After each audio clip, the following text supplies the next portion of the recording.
ഗൗതം, രാവിലെ 9 മണിയോടുകൂടി മൃതദേഹങ്ങൾ ഇവിടെ എത്തും. അതായത് പാങ്ങ് ഗവൺമെന്റ് ഹയർ സെക്കൻഡറി സ്കൂളിലാണ് അതിനുള്ള ക്രമീകരണങ്ങൾ ഒരുക്കിയിരിക്കുന്നത്. അതോടെ ഈ സ്കൂളിലേക്ക് മൃതദേഹങ്ങൾ 9 മണിയോടെ എത്തുമെന്നാണ് ഇപ്പോൾ ലഭിക്കുന്ന വിവരം. അതിന് അനുസരിച്ചുള്ള ക്രമീകരണങ്ങളെല്ലാം ഇവിടെ പൂർത്തിയായിട്ടുണ്ട്. വലിയ ഒരു നടുക്കത്തോടു കൂടി, വലിയ സങ്കടത്തോടു കൂടി തന്നെയാണ് ഒരു നാട് ഈ വാർത്ത കേട്ടത്. അത് ഇന്നലെ പുലർച്ചെ 4:30 മണിക്കാണ് ഈ സംഘം ഇവിടുന്ന് വിനോദയാത്ര ഒരു ടെമ്പോ ട്രാവൽ വാഹനത്തിൽ പോകുന്നത്.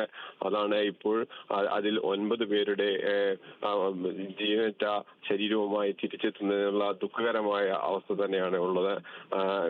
എന്തായാലും പൊതുദർശനത്തിന് ആവശ്യമായ എല്ലാ ക്രമീകരണങ്ങളും ഇവിടെ പൂർത്തിയായിട്ടുണ്ട്. രാവിലെ 9 മണിക്ക് ഇവിടെ എത്തിയ ശേഷം 1 മണിക്കൂറോളം പൊതുദർശനത്തിന് വെക്കുകയും തുടർന്ന് ഓരോരുത്തരുടെയും വീടുകളിലേക്ക് മൃതദേഹങ്ങൾ കൊണ്ടുപോകാനുമാണ് ഇപ്പോൾ പ്ലാൻ ചെയ്തിട്ടുള്ളത്.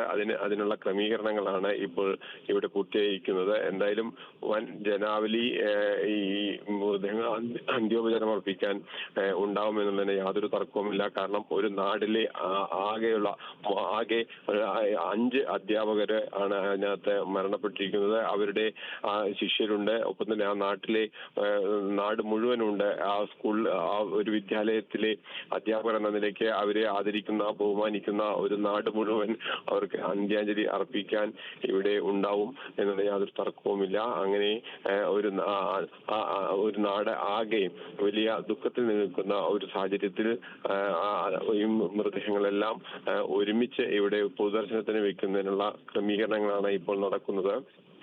എന്തായാലും വലിയ ദുഃഖത്തോടു കൂടി തന്നെയാണ്, വലിയ നിരാശയോടുകൂടി തന്നെയാണ് ഈ നാട് ഉള്ളത്.